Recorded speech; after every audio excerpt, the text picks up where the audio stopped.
Bumagsak ang isang lumang kahon mula sa itaas ng aparador.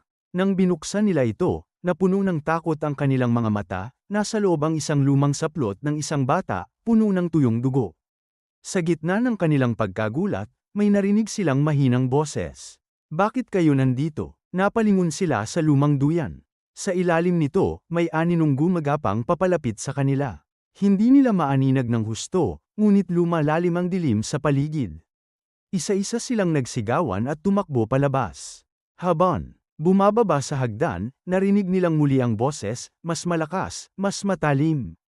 Hindi kayo makakaalis. Nagkandara pa silang lumabas, at pagkarating sa labas, bigla nilang napansin, ang bahay ay hindi na mukhang luma.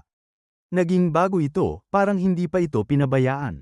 At sa bintana, may nakadungaw, isang matandang babae na may malamlam na mata, nakangiti sa kanila. Si Lola Basha. Mula noon, walang sino man ang muling nagtangkang lumapit sa bahay.